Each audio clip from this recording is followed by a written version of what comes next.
اليوم أكملت لكم دينكم وأتممت عليكم نعمتي ورضيت لكم الإسلام دينا. Ma'asyiral muslimin dimuliakan Allah Subhanahu wa taala.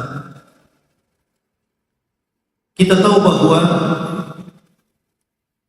Nabi sallallahu alaihi wasallam melaksanakan haji wada, dan itu haji pertama dan terakhir beliau, tepat pada tahun ke-10 Hijriah, 3 bulan sebelum wafat beliau. Karena Nabi sallallahu alaihi wasallam wafat pada bulan Rabiul Awal, hari Senin di tahun ke-11 Hijriah. Dan Nabi sallallahu alaihi wasallam haji di bulan Dzulhijjah, di tanggal 8 Dzulhijjah dan diakhiri sampai 13 Dzulhijjah.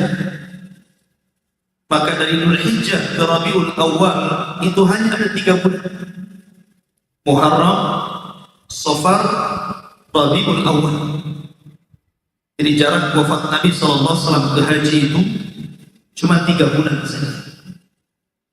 Artinya bahwa Nabi sallallahu alaihi wasallam tidak lama setelah haji beliau kemudian beliau pupus dan pulang ke rahmat Allah. Ma'asyiral muslimin dimuliakan Allah Subhanahu wa taala. Kita tahu bahwa setelah haji Nabi sallallahu alaihi wasallam ada satu ayat yang merupakan penegasan tentang bahwa apa yang disampaikan Nabi sallallahu alaihi wasallam itu sudah semuanya. Maknanya Islam sudah sempurna. Di mana Allah Subhanahu wa taala berfirman, "Al-yauma akmaltu lakum dinakum wa atmamtu 'alaikum ni'mati wa raditu lakumul Islam dinan." Pada hari ini kata Allah Subhanahu wa taala, aku sempurnakan kepada kalian agama kalian. Aku sempurnakan nikmatku untuk kalian dan aku redha Islam sebagai agama kalian. Ketika turun ayat ini, tentu Umar bin Khattab radhiyallahu anhu senang, di mana Nabi sallallahu alaihi wasallam telah menyampaikan seluruh wasiat atau firman Allah Subhanahu wa taala kepada umatnya. Berbeda dengan Abu Bakar Siddiq radhiyallahu anhu. Justru ketika turun ayat ini Abu Bakar Siddiq radhiyallahu anhu menangis. Sehingga orang-orang bertanya kepada Abu Bakar, "Ya Abu Bakrin, wa ma yubkik?" Wahai Abu Bakar, kenapa Anda menangis? Kata Abu Bakar, sesungguhnya ayat ini adalah na'yun Nabi sallallahu alaihi wasallam, alamat akan berpisahnya Nabi sallallahu alaihi wasallam dengan kita. Maka ketika Nabi sallallahu alaihi wasallam kemudian pulang ke Madinah setelah melaksanakan haji wada, kemudian 9 hari sebelum wafat beliau turun surat atau ayat yang paling akhir dalam Al-Quran turun. Allah Subhanahu wa taala berfirman, "Wattaqu yawman turja'una fihi ila Allah, thumma tuwaffa kullu nafsin ma kasabat wa hum la yuzlamun." Dan hendaklah takut akan satu hari yang kalian akan dikembalikan kepada Allah. Kalian akan diwafatkan, di mana setiap jiwa akan diwafatkan berdasarkan apa yang mereka lakukan di dunia, dan mereka sekali-kali tidak akan dizalimi Allah Subhanahu wa taala. Ayat yang terakhir turun ini turun 9 hari sebelum wafat Nabi sallallahu alaihi wasallam. Kemudian 5 hari sebelum wafat Nabi sallallahu alaihi wasallam, Nabi sempat mengingatkan tauhid. Dari sini kata para ulama, tauhid itu awal kewajiban seorang muslim dan akhir kewajiban seorang muslim. Orang kalau awal saja tauhid tetapi akhir tidak bertauhid, maka dia dikatakan su'ul khatimah. Tapi kalau orang itu awalnya tidak bertauhid, tetapi akhirnya bertauhid, maka dia akan meninggal dalam posisi husnul khatimah. Karena Nabi SAW bersabda, siapa yang di akhir ucapannya la ilaha illallah, ikhlas dalam hatinya, maka dia masuk surga. Maka 5 hari sebelum wafat Rasul mengingatkan tentang urusan tauhid. Ketika itu Nabi SAW berada di pembaringan karena sakit yang kemudian terus memar akibat daripada racun yang dimakan Nabi SAW dalam perang Khaybar. Makanan yang diberikan oleh Zainab bintul Harith, seorang wanita Yahudi,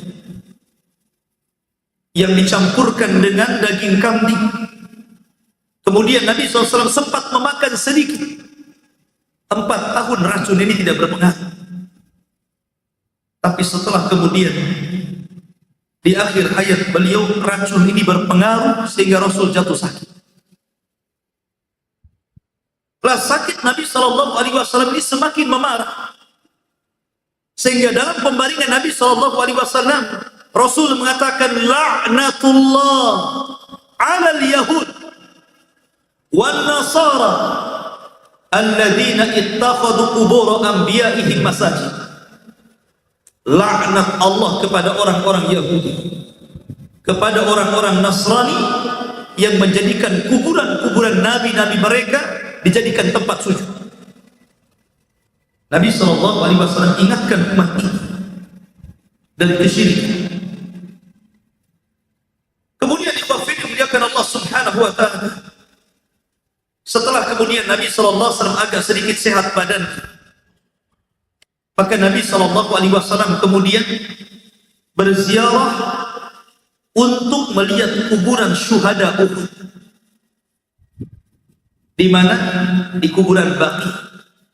Kuburan Baqi itu dekat dengan Masjid Nabawi, hanya jalan kaki. Dan Nabi SAW rumahnya di samping masjid. Kemudian Nabi SAW masuk ke dalam kuburan. Kemudian Rasul mengucapkan salam, assalamu alaikum ya ahla Uhud. Nas'alullah wa lakumul afiyah. Kata Nabi SAW, keselamatan bagi kalian wahai syuhada Uhud. Kami meminta kepada Allah agar Allah Subhanahu wa taala memaafkan kalian. Kemudian Rasul mengatakan antum as-sabiqun wa nahnu insyaallah bikumul lahiqun. Kalian semua telah mendahului kami dan kelak kami juga akan menyusul kalian.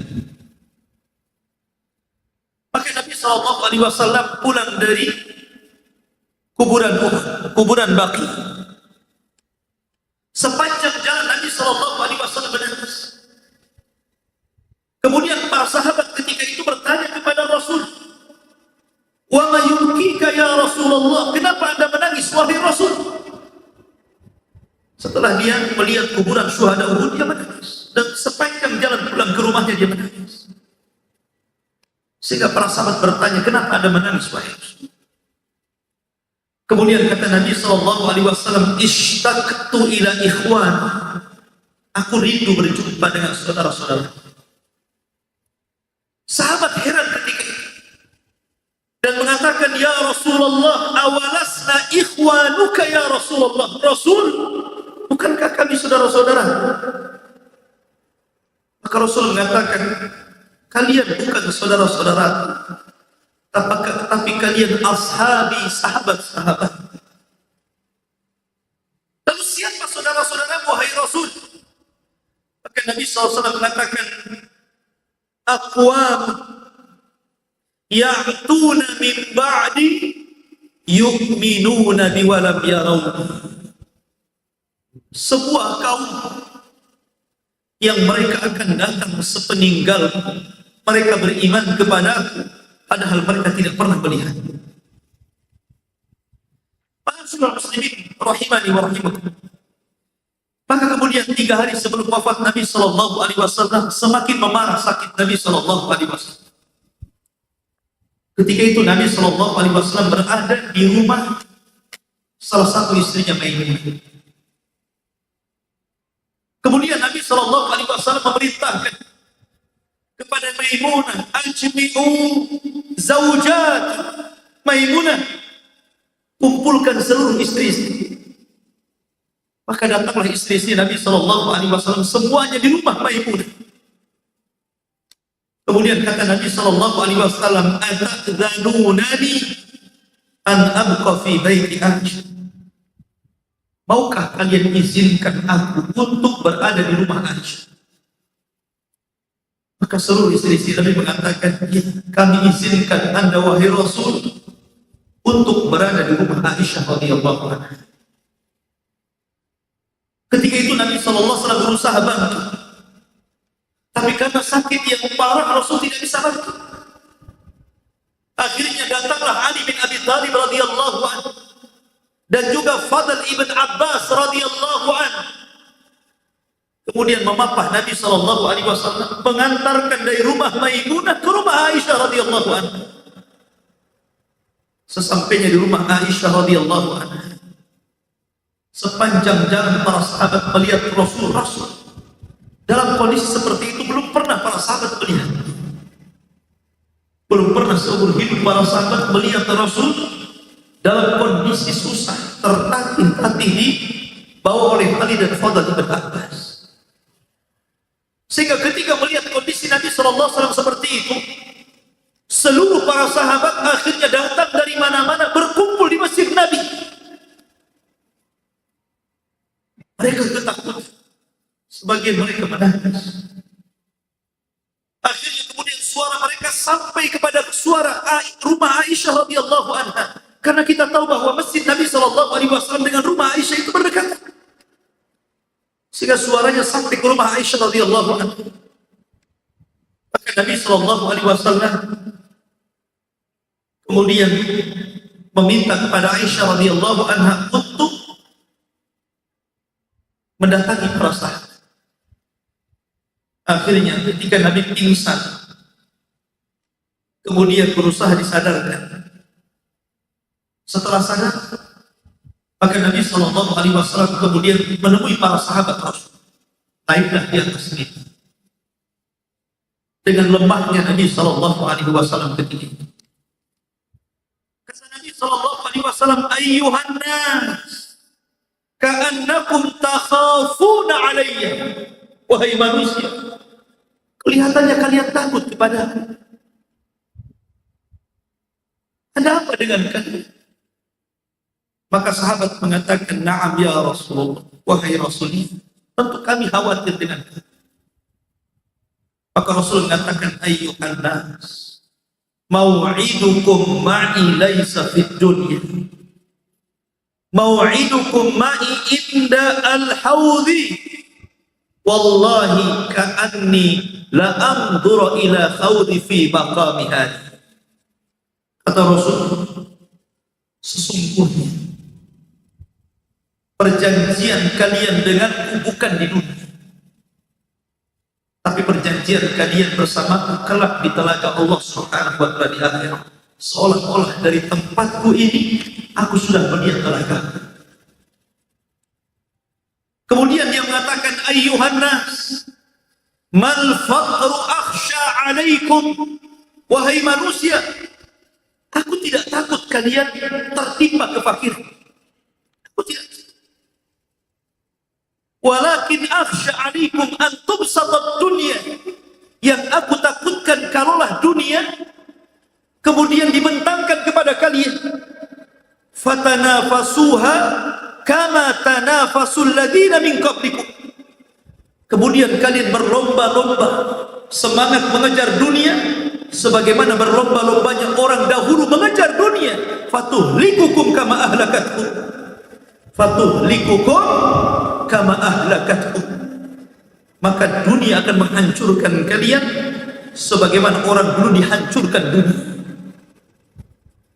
Kemudian Nabi Shallallahu Alaihi Wasallam mengatakan, ayyuhan nas, ayyuhan nas, ittaqullaha fin nisa. Wahai manusia, Jagalah wanita-wanita kalian. Usikum bin nisa'i khairan. Aku wasiatkan kepada kalian, jagalah wanita-wanita kalian, istri-istri kalian, anak perempuan-perempuan kalian. Kemudian Rasul mengatakan, Allahus salatus salat. Jaga salat mereka. Jaga salat. Ariqa'akum. Jagalah budak-budak kalian, pembantu-pembantu kalian. Kemudian Nabi SAW ketika itu mengatakan dalam kelemahan, kata Nabi SAW di hadapan para sahabat ketika itu, walaupun dalam riwayat ada yang mengatakan riwayat ini dhaif, tapi riwayat ini masyhur dari kalangan ahli sejarah. Kata Nabi SAW, man kuntu darabtu dhahra.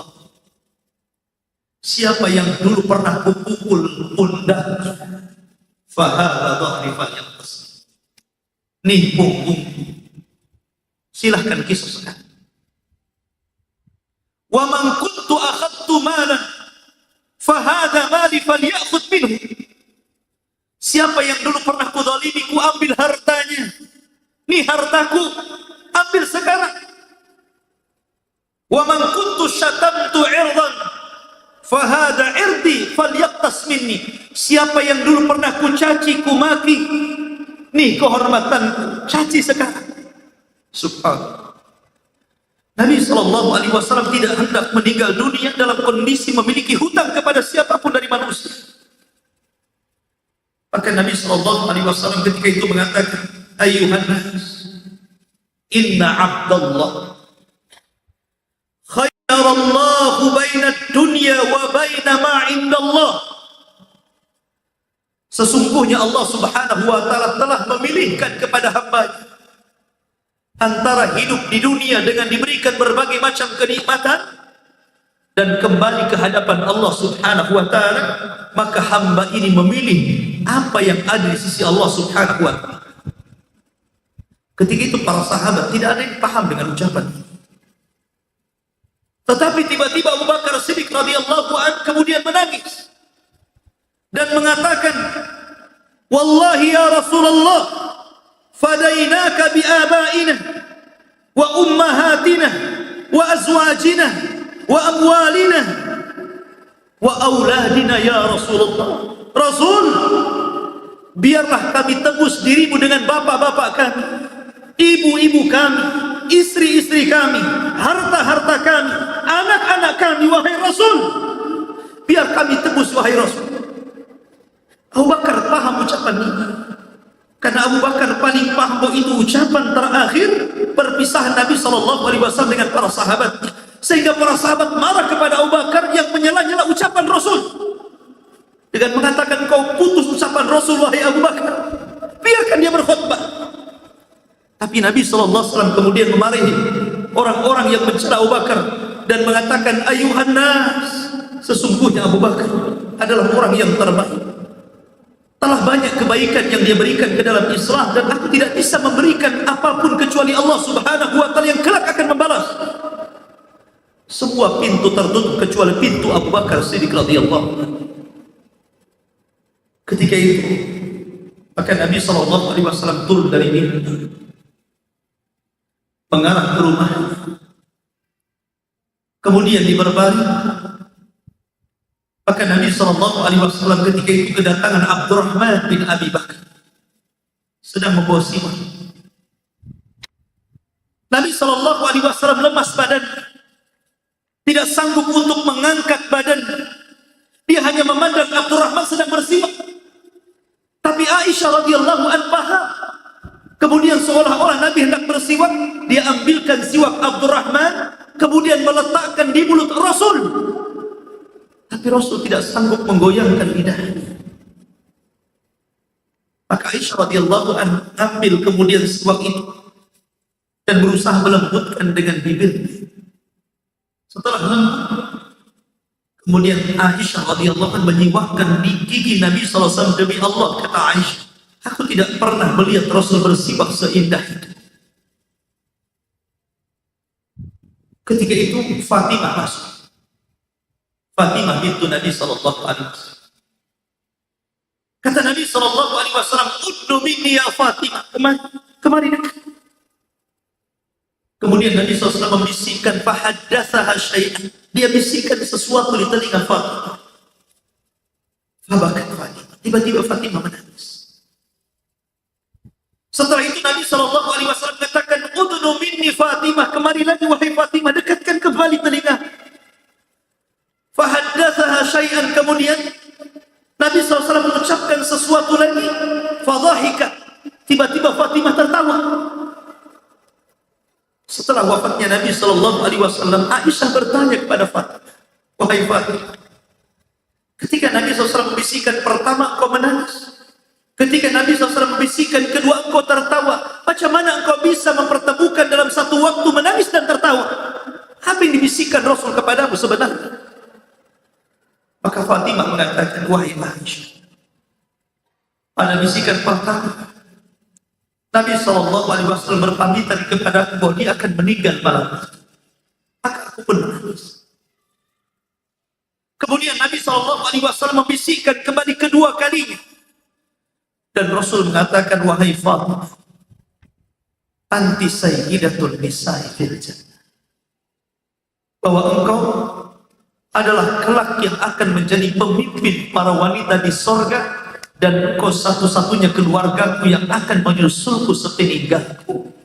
Betullah setelah 6 bulan dari wafat Rasul, Fatimah menyusul menjadi meninggal dunia. Maka ketika Nabi SAW semakin memarah, Rasul menceritakan pengaruh racun kepada Aisyah radhiyallahu anha. Maka Nabi SAW, "Akhrijuha." Keluarkan mereka semuanya. Rasul meminta agar orang-orang yang berada di rumah itu keluar semuanya. Akhirnya semua keluar, kecuali Nabi SAW dan Aisyah radhiyallahu anha di kamar. Ketika itu Nabi SAW meletakkan kepalanya di paha Aisyah radhiyallahu anha, menempel di dada Aisyah radhiyallahu anha, wanita yang paling dicintai Nabi SAW. Tiba-tiba Nabi SAW mengatakan, "Ila rafiqil a'la, ila rafiqil a'la." Aku memilih untuk menemui saudara-saudaraku yang ada di atas sana. Kata Aisyah radhiyallahu anha, "Fa'araftu annahu khayyara baina dunya wa baina ma 'indallah." Ketika itu aku paham Nabi SAW sedang diberikan pilihan. Apakah dia mau hidup di dunia seterusnya, ataukah dia ingin kembali ke hadapan Allah Subhanahu wa ta'ala, dan dia memilih ila rafiqil a'la. Datanglah malaikat Jibril. Jibril pada Ramadan terakhir Nabi SAW mendatangi Rasul 2 kali. Padahal setiap Ramadan Jibril itu mendatangi 1 kali saja. Tapi Ramadan yang terakhir Jibril sampai 2 kali. Sehingga Rasul heran. Maka di detik-detik wafat Nabi SAW, Jibril membawa malakul maut. Dan tidak ada malaikat yang dibawa Jibril, maksudnya malakul maut, yang meminta izin kepada orang yang akan dicabutnya kecuali kepada Nabi SAW. Biasanya malakul maut kalau hendak mencabut nyawa seseorang tanpa harus ada izin dari orang yang akan dicabutnya, kecuali Nabi SAW. Kata Jibril, "Ya Rasulullah, yasta'dinuka malakul maut." Rasul, malaikat maut sudah berada di pintu dan meminta izin untuk datang kepada. Maka kata Nabi SAW, "Aku izinkan dia masuk." Masuklah malakul maut. Kemudian berdiri di samping Nabi SAW. Ketika itu malakul maut mengatakan, "Assalamu alayka ya Rasulullah." Keselamatan bagi engkau hai Rasul. Allah telah memilih kepadamu untuk tetap hidup ataukah kembali ke rahmatullah alaihi, ke rahmatullah, ke tempat yang paling indah di surga. Tapi Nabi SAW mengatakan, ila rafiqil a'la, la ilaha illallah, wa innal mauta lasakarat. Saya memilih kehadapan Allah. Tidak ada sesembahan yang berhak disembah kecuali Allah. Sesungguhnya kematian itu ada rasa sakit. Maka malaikat Jibril, malaikat maut, mengatakan, ya ayyuhar ruhu tayyibah, ruhu Muhammad ibn Abdullah, ukhruji ila ridwanillahi ta'ala. Wahai ruh yang baik, ruh Muhammad bin Abdullah, keluar kepada keridhaan Allah subhanahu wa ta'ala. Maka ketika itu Nabi SAW meninggal dunia tepat di hari Senin pada bulan Rabiul Awal pada tahun ke-11 Hijriah. Nabi SAW wafat di hari Senin dan dikebumikan di hari Rabu.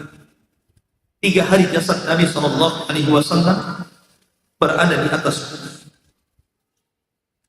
Aisyah radhiyallahu anha memandang Rasul. Ketika itu Aisyah radhiyallahu anha tahu bahwa Nabi SAW meninggal. Dia hanya menangis dan mengatakan, Muhammadun ma, Muhammad SAW sudah meninggal dunia. Maka diletakkanlah kepala Nabi SAW.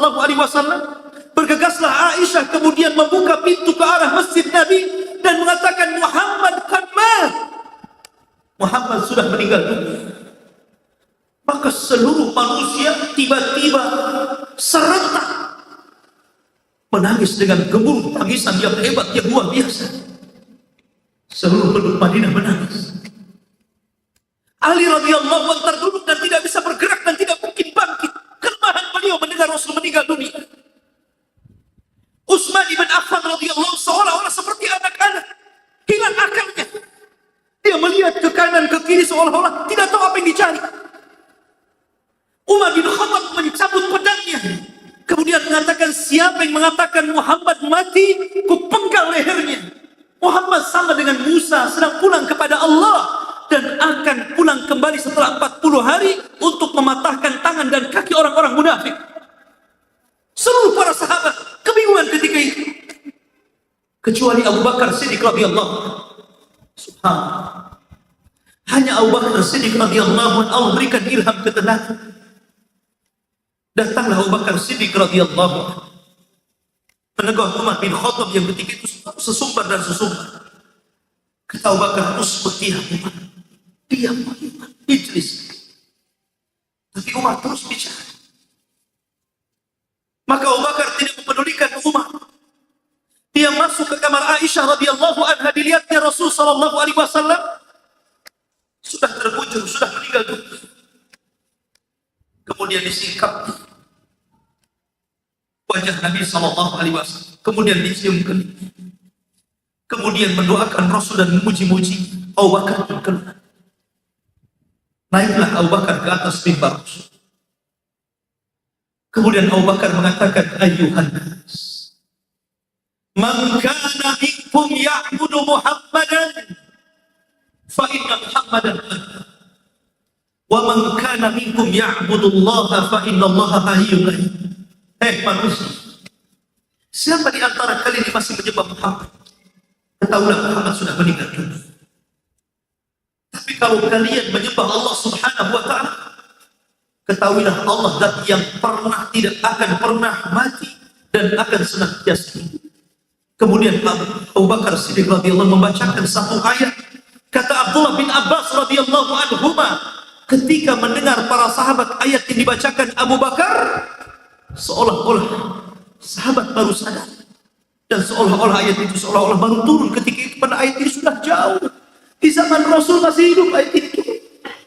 Kemudian Abu Bakar mengatakan, wa ma Muhammadun illa rasulun qad khalat min qablihi ar-rusul afa in mata aw qutila qalabtum ala aqabikum wa man yanqalib ala aqibaihi fala yadurrullaha syai'an wa sayajzillahu syakirin.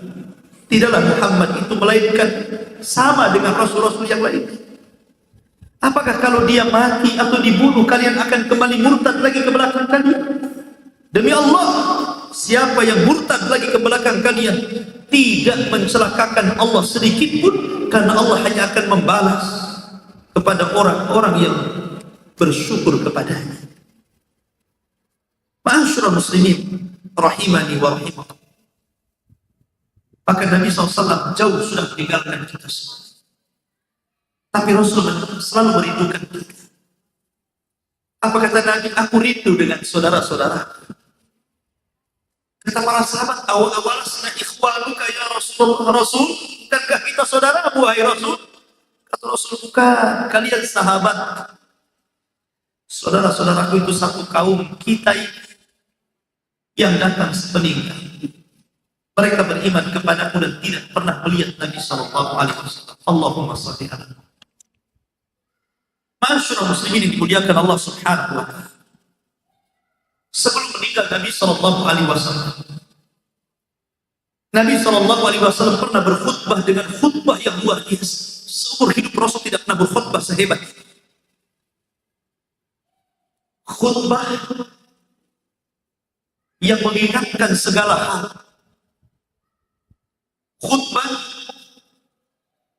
yang paling besar, Arafah dunia, yang dikenal sepanjang dunia. Tidak ada khutbah yang paling besar kecuali khutbah ini.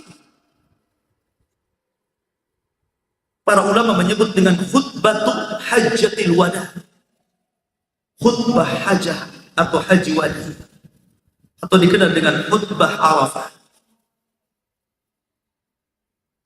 Pada hari Jumat, ketika Nabi SAW berada di padang Arafah, di tempat yang sangat mulia, di waktu yang sangat mulia,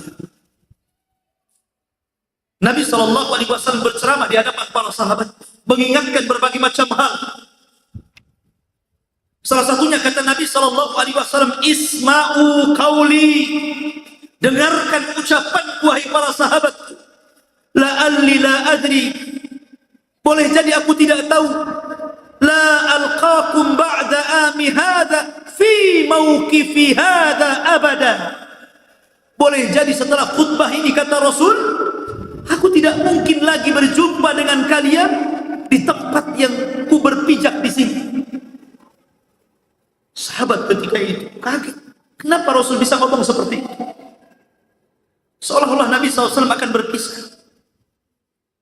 Tapi Nabi SAW sudah merasakan dalam hatinya bahwa dia akan memisahkan atau akan berpisah dengan para sahabatnya, terutama setelah turunnya ayat idza jaa nasrullah wal fath wa ra'aitan nas yadkhuluna fi dinillahi afwaja fasabbih bihamdi rabbika wastaghfir innahu kana tawwaba.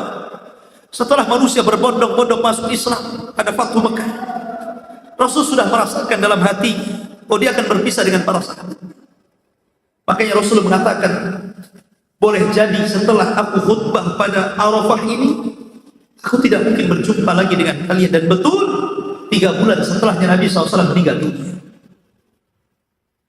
Kata Nabi SAW, Ayyuhan nas, inna dima'akum wa amwalakum wa a'radakum haramun ka hurmati yaumikum hadha fi syahrikum hadha fi baladikum hadha. Kata Rasul, wahai manusia, sesungguhnya darah kalian, harta kalian, kehormatan kalian terjaga dalam Islam seperti terjaganya hari ini, hari Jumat, hari Arafah, seperti terjaganya bulan ini, bulan Dzulhijjah, Asyhurul Hurum, dan seperti terjaganya tempat ini, Mekah Al-Mukarramah. Subhanallah. Nabi mengingatkan sesuatu yang sangat penting dalam hidup manusia, kehormatan seorang muslim. Bahwa kehormatan seorang muslim di dunia ini sama seperti Ka'bah, sama seperti padang Arafah, sama seperti bulan Dzulhijjah. Tidak boleh Anda menumpahkan darah sesuka Anda kepada muslim yang lain, mengambil harta seorang muslim dengan seenaknya, mencaci maki kehormatannya. Karena darah, harta, kehormatan terjaga dalam Islam seperti terjaga hari Arafah, terjaga bulan Dzulhijjah, dan terjaganya Mekah Al-Mukarramah. Ingat, Nabi SAW dalam hadis Abdullah bin Amr radhiyallahu anhu, suatu ketika tawaf di Ka'bah. Kemudian Nabi SAW memandang Ka'bah dan mengatakan, wallahi ma atyabuki wa atyabu rihiki wa ma a'dhamuki wa a'dhamu rihiki, inna hurmatal mu'min indallah la a'dhamu hurmatan minki damuhu wa malu. Apa kata Nabi SAW di hadapan Ka'bah? Demi Allah, kata Rasul, alangkah indahnya dirimu dan alangkah indahnya bau. Alangkah mulianya dirimu, hai Ka'bah, dan alangkah mulianya bau. Akan tetapi kehormatan seorang mukmin di sisi Allah jauh lebih mulia, jauh lebih suci, jauh lebih indah dibandingkan kehormatan dirimu, hai Ka'bah, darahnya dan juga hartanya. Bagaimana Nabi SAW mengatakan bahwa darah seorang muslim itu terjaga. Makanya Nabi mengatakan, lau anna ahlas samawat wa ahlal aradin, kalaulah seluruh penduduk langit dan bumi ishtaraku fi safki dami mri'in muslim, mereka berserikat untuk menumpahkan darah seorang muslim, la akabbahumullahu finnari jahannam, tentu Allah akan menenggelamkan mereka ke neraka jahannam. Semuanya. Kalau seandainya seluruh penduduk langit dan bumi itu berkumpul, kemudian berserikat untuk menumpahkan satu darah dari seorang muslim, cukup bagi Allah menenggelamkan mereka semuanya ke dalam api jahannam. Oke, Nabi SAW mengatakan, la naqtulal ka'bata hajaran hajaran khairun atau ahwanu indallah min iraqata dami muslim. Kalaulah Ka'bah itu dihancurkan sekeping demi sekeping, masih lebih ringan dosanya dibandingkan Anda membunuh seorang muslim. Apapun alasannya, membunuh seorang muslim dalam Islam itu tercela, kecuali karena ada hak yang dibenarkan dalam Islam, seperti qisas, atau dia melakukan pelanggaran yang memang tegak baginya hukum bunuh. Tapi kalau seandainya bukan sebuah pelanggaran yang syar'i, tiba-tiba kemudian jiwa seorang muslim dilayangkan, apapun alasannya, tetap perbuatan Anda masuk pada firman Allah Subhanahu wa taala, wa man qatala nafsan faka'annama qatala nafsa jami'an. Siapa yang membunuh satu jiwa, seolah-olah Anda membunuh seluruh jiwa. Muncul orang-orang yang membunuh kaum muslimin dengan atas nama jihad, dengan mengatasnamakan li'la'i kalimatillah, meninggikan kalimat Allah, membunuh kaum muslimin dengan sebutan la ilaha illallah. Angkat semua kalimat-kalimat, alasan apapun yang kalian kemukakan. Kalau Anda membunuh saudara kalian tanpa ada hak yang dibenarkan dalam Islam, maka Anda telah melakukan kabairud dzunub, dosa dari dosa-dosa besar yang pernah dilakukan oleh nenek moyang mereka Qabil ketika membunuh saudaranya Habil. Maka Islam sangat melindungi Rasul, sampai dalam khutbahnya mengingatkan soal darah kaum muslim. Tapi di zaman sekarang, subhanallah, betul kata Nabi, di antara tanda-tanda hari kiamat, kasratul haraj, banyaknya pembunuhan, sehingga orang yang membunuh bingung kenapa dia bisa membunuh. Orang yang dibunuh tambah bingung kenapa dia bisa dibunuh. Bahkan bayi-bayi yang tidak bersalah dibunuh oleh orang tuanya. Sementara Allah mengatakan wal mau'udatu su'ilat bi ayyi dzambin qutilah. Dan bayi-bayi yang dibunuh tanpa ada hak yang dibenarkan itu pada hari kiamat akan datang kepada Allah, kemudian mengatakan, atas dasar apa kau bunuh diriku? Subhanallah. Hari ini banyak orang yang membunuh saudaranya. Bahkan ada anak yang tega membunuh orang tuanya. Na'udzubillah. Orang tua membunuh anak. Apa alasannya? Apa yang Anda akan katakan di hadapan Allah? Belum lagi hari ini kita lihat di negeri-negeri kaum muslimin, perang saudara. Lihat di Yaman, lihat di Suriah, dan di negara-negara Timur Tengah sana. Nyawa seolah-olah tidak ada harganya bagi manusia. Mereka suka-suka mencabut nyawa begitu saja. Padahal jiwa satu muslim ataupun manusia sekalipun sangat dihargai. Makanya mengingatkan soal darah pada khutbah ini, karena memang urusan darah ini sangat penting dalam Islam untuk dijaga. Jangan lagi urusan darah. Membunuh binatang saja kita bisa masuk neraka. Kata Nabi SAW, "Udzibatum ra'atu finnar fi hirratin habasatha." Ada seorang wanita masuk neraka gara-gara menyiksa seekor kucing dan membunuhnya. Ini yang pertama. Rasul mengingatkan soal darah, soal harta, soal kehormatan. Jangan dirobek darah, harta, dan kehormatan seorang muslim. Yang kedua, Nabi SAW mengingatkan tentang sepak terjang syaitan.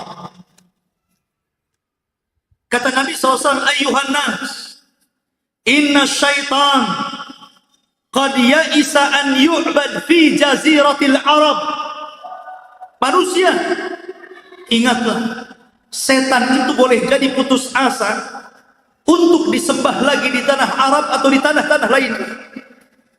Mungkin setan susah untuk disembah oleh manusia, tapi setan punya jurus lain yang sangat jitu. Dan kata Nabi SAW, hati-hati dengan jurus setan ini. Apa kata Nabi SAW? Walakin radiyah. Tapi setan sangat redha. Mimma tahkiruna min a'malikum fahdharu.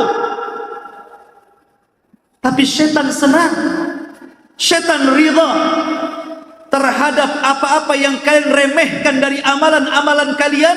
Hati-hati kalian, hati-hati kalian, jangan pernah meremehkan amalan apapun dalam Islam. Setan menggiring kita untuk supaya kita meremehkan dosa, akhirnya masuk pada dosa zina. Setan kemudian menganggap remeh atas dosa riba, akhirnya orang makan riba. Setan memandangkan pada pandangan kita tentang remehnya dosa uququl walidain, akhirnya orang durhaka kepada orang tua. Setan kemudian memberikan pandangan tentang remehnya pahala salat, akhirnya orang meninggalkan salat. Dan begitu seterusnya. Akhirnya orang mulai remeh memandang salat, zakat, puasa. Remeh memandang kebaikan kepada orang tua, berbuat baik kepada tetangga. Kemudian remeh tentang pahala membaca Quran, zikir, dan yang lainnya. Akhirnya kemudian semakin mereka menumpuk-numpuk dosa dan tidak perhatian kepada pahala. Lambat laun akhirnya mereka kufur, kemudian mengikuti syaitan. Itulah syaitan. Rasul mengingatkan akan jurus syaitan. Dalam riwayat, walakin aradiya fi tahris bainakum. Tapi setan ridho dengan cara mengadu domba di antara kalian, membuat perpecahan di antara kalian, membuat permusuhan di antara kalian, saling menyesatkan di antara kalian, saling mengkafir-kafirkan di antara kalian, saling memasuk-masukkan ke neraka di antara kalian. Setan ridho. Dan itu sebuah kenyataan. Kita lihat pada hari ini munculnya kelompok-kelompok sempalan dalam Islam. saudaranya, mudah menyesat-nyesatkan saudaranya, mudah membid'ah-bid'ahkan saudaranya, mudah menyesat-nyesatkan yang lainnya, seolah-olah dia paling ahli surga, yang lain ahli neraka. Banyak itu jurus syaitan. Maka Nabi SAW mengingatkan tentang sepak terjang syaitan dalam khutbah yang luar biasa. Kemudian Nabi SAW mengingatkan juga tentang pentingnya kembali kepada Al-Quran dan Sunnah. Kata Nabi SAW, Ayyuhan nas, qad taraktukum ala kitabillahi wa sunnati. Wahai manusia, sudah kutinggalkan kepada kalian dua pusaka besar, kitab Allah dan sunnah. Kata Nabi SAW, taraktu fikum amraini lan tadillu ma tamassaktum bihima, kitab Allahi wa sunnati. Aku tinggalkan kepada kalian dua pusaka. Kalau kalian mau berpegang dengan keduanya, yakinlah kalian tidak mungkin tersesat selama-lamanya. Al-Quran dan sunnahku, kata Rasul. Ikhwan, ketika Allah turunkan Adam, Iblis dan Hawa dari surga ke dunia, karena maksiat mereka yang mereka lakukan di surga, Allah katakan, qulna bitu minha jami'an, keluar kalian semua dari surga. Wahai Adam, wahai Hawa, wahai Iblis, keluar kalian semua dari surga. Maka mereka kemudian diturunkan ke bumi, menjadi musuh abadi. Tapi Allah mengatakan, fa imma ya'tiyannakum minni hudan faman tabi'a hudaya fala khaufun 'alaihim wala hum yahzanun. Kelak wahai Adam, wahai Hawa, wahai Iblis, aku akan turunkan petunjuk. Siapa yang mengikuti petunjukku, maka dia tidak mungkin akan merasakan takut dan tidak mungkin akan bersedih hati. Dalam ayat yang lain, faman tabi'a hudaya fala yadhillu wa la yashqa. Siapa yang mengikuti petunjukku, dia tidak mungkin sesat dan tidak mungkin celaka. Apa makna petunjuk yang diturunkan Allah? Kata para ulama tafsir, yang dimaksud petunjuk di situ adalah para rasul dan kitab-kitab yang dibawa mereka. Ketika Allah Subhanahu wa taala mengutus Nabi Musa dan kitab yang dibawanya Taurat, maka itulah petunjuk yang Allah turunkan kepada manusia. Siapa yang mengikuti Musa dan Taurat yang dibawanya, fala yadhillu wa la yashqa, tidak mungkin celaka dan tidak mungkin sesat. Setelah Musa dan Taurat kemudian meninggalkan kita, Allah utus Nabi Daud dan Zabur. Maka siapa yang mengikuti Nabi Daud dan Zabur, berarti dia telah mengikuti petunjuk Allah, maka dia tidak mungkin tersesat dan tidak mungkin celaka. Kemudian Daud meninggal dunia dan juga Zabur dilupakan manusia. Allah Subhanahu wa taala utus Nabi Isa bersama Injil. Itulah hidayah yang Allah turunkan. Maka ketika itu siapa yang mengikuti Isa bin Maryam dan Injil yang dibawanya, fala yadhillu wa la yashqa, dia tidak mungkin tersesat dan tidak mungkin celaka. Kemudian setelah Isa meninggal dunia dan Injil pun dilupakan manusia, kemudian Allah utus Rasul Muhammad bin Abdullah salawatullah wa salamuhu alaihi, sayyidul anbiya'i wal mursalin, habibullah khalilur rahman, Muhammad bin Abdullah sallallahu alaihi wasallam, bersama Al-Quran yang dibawanya. Maka ketika kita mengikuti Rasul dan Al-Quran yang dibawanya, itulah petunjuk yang Allah turunkan. Faman tabi'a hudaya fala yadhillu wa la yashqa. Siapa yang mengikuti petunjukku, dia tidak mungkin tersesat dan tidak mungkin celaka. Taraktu fikum amrayn, kutinggalkan kepada kalian dua pusaka. Ini atasamtum bihima falan tadillu abada.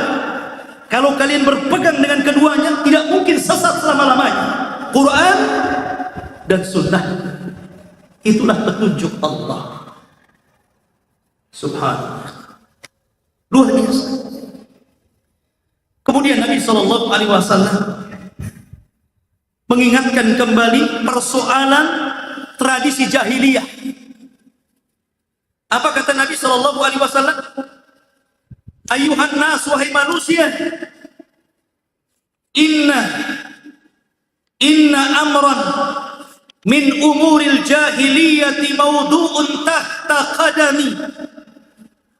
Hei manusia, sesungguhnya perkara apapun dari perkara-perkara jahiliyah, dengan kedatanganku semuanya kuletakkan di bawah kaki. Dengan kedatangan aku dan Islam, maka tradisi jahiliyah yang tercela tidak ada lagi dalam Islam.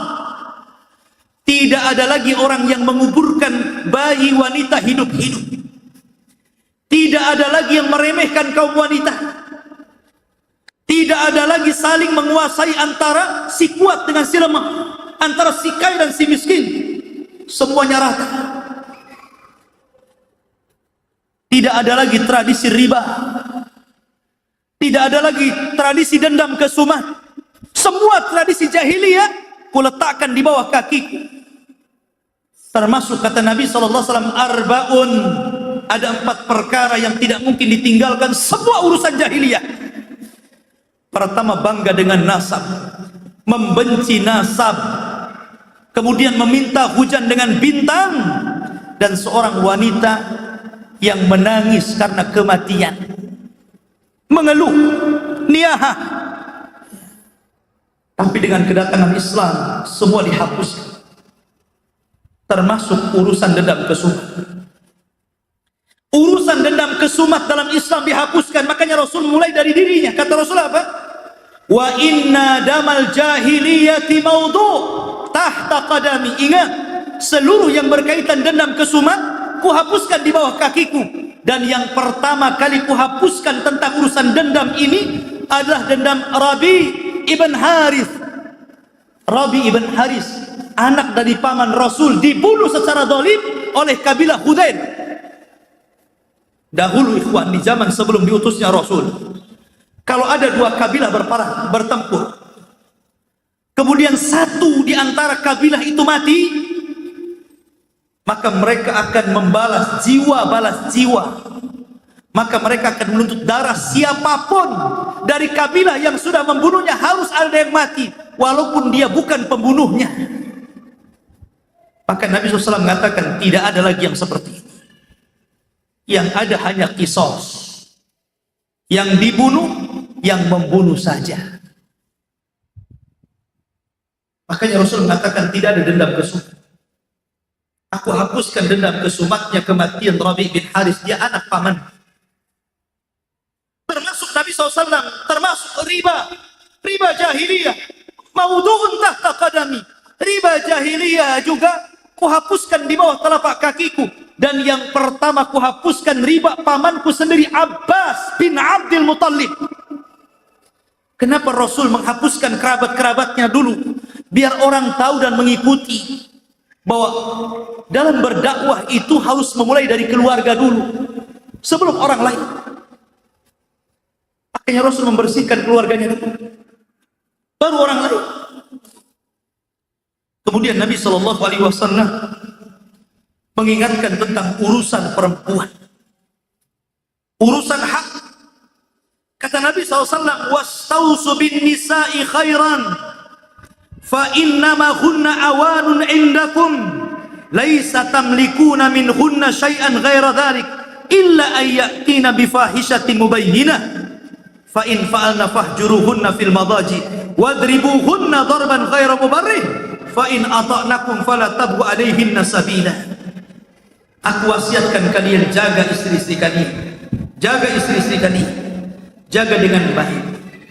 Mereka adalah wanita lemah bagi kalian. Makanya Allah mengatakan hunna libasul lakum wa antum libasul lakum. Kalian ini baju bagi mereka, mereka juga baju untuk kita. Kalian menikahi istri-istri kalian, kalian bukan mengambil di jalan-jalan. Anda mengambil istri kalian bukan mengambil di tempat-tempat kotor, kita melamar kepada orang tuanya. Orang tuanya sudah membesarkan anak itu sejak kecil, disekolahkan, diberikan pendidikan akhlak dan adab, dikuliahkan sampai dia dewasa, diberikan tempat yang layak, diberikan makanan yang layak, diberikan perlakuan yang layak. Tiba-tiba antum datang ke bapaknya dan mengatakan, saya lamar anak bapak. Kemudian setelah anda lamar dan anda nikahi dengan kalimatullah, dengan akad yang syar'i, tiba-tiba anda kemudian memasukkan dia ke tempat yang tidak layak, ke kasur yang tidak layak, diberikan makanan yang tidak layak, diberikan pendidikan yang tidak layak, ke tempat yang tidak layak. Adilkah seperti itu? Tidak. Maka Islam sangat menghargai hak di sini. Sebagaimana dia mendapatkan kebaikan di tengah-tengah keluarganya, kalau anda mengambilnya, berikan juga kebaikan kepadanya. Fastausu bin nisa'i khairan. Lihat indahnya Islam. Ini wasiat luar biasa ini. Bukan wasiat main-main. Makanya kemudian Nabi SAW mengingatkan kepada kita semuanya, kecuali kalau istri kalian itu memang mereka mendatangkan akhlak yang buruk, melakukan penyelewengan dalam keluarga, baru kemudian kita angkat bicara. Kata Nabi SAW, nasihati dia. Kalau tidak bisa, pisahkan ranjang dengan dia. Kalau tidak bisa, pukul dia dengan pukulan yang tidak berbekas. Kalau juga tidak bisa, ceraikan dia baik-baik sebagaimana anda mengambilnya dengan cara yang baik. Bagaimana Islam menghargai seorang wanita. Dan tidak mungkin dalam khutbah yang singkat, khutbah yang sangat besar, yang tidak mungkin Rasul mengambil tema kecuali tema-tema khusus, karena tidak mungkin disampaikan dalam waktu yang singkat. Sementara itu khutbah terakhir, khutbah yang paling istimewa, ketika Rasul memasukkan urusan perempuan dalam khutbahnya, menunjukkan di perkara penting yang disampaikan Nabi SAW. Subhanallah. Dan banyak khutbah-khutbah atau materi-materi khutbah yang disampaikan dalam khutbah ini, dan yang terakhir, karena waktu sudah jam 9, Nabi mengingatkan tentang persaudaraan dan persatuan. Apa kata Rasul? Ayuhan nas, inna rabbakum wahid. Tuhan kalian satu. Wa inna abakum wahid. Bapak kalian juga satu. Kalian dari Adam, kullukum min Adam wa Adamun min turab, la fadla bainal Arabi wal A'jam, walal A'jam alal Arab, walal Aswad alal Ahmar, walal Ahmar alal Aswad, illa bitaqwallah. Maka Nabi membacakan sebuah ayat, inna akramakum indallahi atqakum. Kata Nabi SAW, bapak kalian satu Adam, Adam dari tanah. Tidak ada keutamaan bangsa Arab dengan non-Arab. Tidak ada keutamaan non-Arab dengan Arab.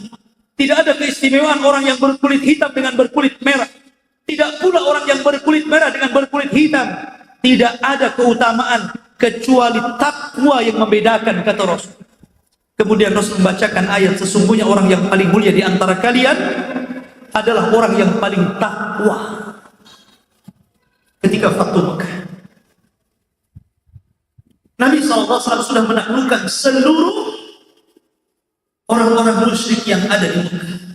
Mereka tidak bisa apapun di hadapan Rasul. Rasul bisa saja membunuh mereka. Mereka sudah tidak punya kekuatan. Kalau Rasul pendendam, melihat bagaimana dahulu Nabi SAW disiksa, diusir, bahkan dibunuh, diancam bunuh, dibunuh para sahabat, dibunuh Rasul sehingga harus hijrah dari Mekah ke Madinah. Kalau itu mental Rasul, Rasul bisa saja mengatakan bunuh semua mereka. Tapi Nabi SAW membawa agama rahmat, bukan agama adab. Makanya Rasul mengatakan, idhabu fa'antumut tulaqa, pulang kalian ku maafkan semua. Aku hanya bisa mengatakan seperti yang dikatakan Yusuf kepada saudara-saudaranya, la tasriba alaikumul yaum, tidak ada celaan hari ini kepada kalian. Saya sudah memaafkan kalian.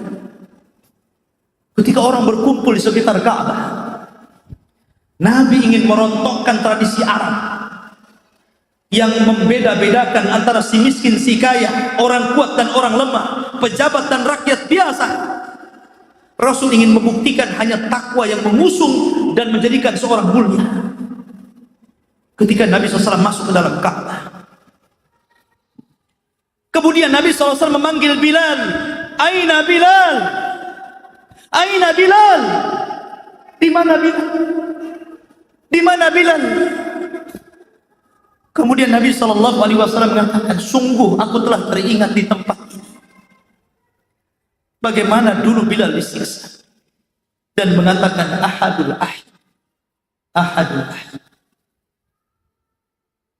Maka hari ini aku ingin buktikan bagaimana mulianya seorang Bilal. Datanglah Bilal, kemudian diajak masuk ke dalam Ka'bah. Subhanallah, nikmatnya Bilal. Tidak ada satupun sahabat yang masuk kecuali Bilal dan Rasulullah. Masuk ke dalam Ka'bah, kemudian sholat 2 rakaat. Setelah sholat, keluarlah keduanya. Kata Nabi SAW, is'ad ilal Ka'bah ya Bilal, naik kamu ke Ka'bah. Ka'bah tinggi, Bilal tidak sanggup naik. Akhirnya Rasul mengatakan kepada Abu Bakar dan Umar, kemari wahai Abu Bakar, kemari wahai Umar, tundukkan pinggang punggungmu untuk Bilal. Akhirnya kemudian Abu Bakar menundukkan, dan Bilal naik di atas pundak Umar dan Abu Bakar, dan itu disaksikan seluruh manusia. Siapa yang tidak kenal Abu Bakar? Siapa yang tidak kenal Umar? Ingin menunjukkan betapa Islam itu mengangkat derajat Bilal. Bukan karena kekayaan, Bilal bukan orang kaya, dia orang miskin. Bukan karena nasab, karena dia tidak punya nasab, dia seorang budak. Tapi yang memuliakan Bilal adalah taqwallahi azza wa jalla. Naik dia ke pundak Abu Bakar dan Umar, berhasil naik ke atas Ka'bah. Kemudian dia azan pertama kali seumur hidup, dan azan pertama di Mekah. Allahu Akbar, Allahu Akbar. Seluruh penduduk Mekah bertakbir.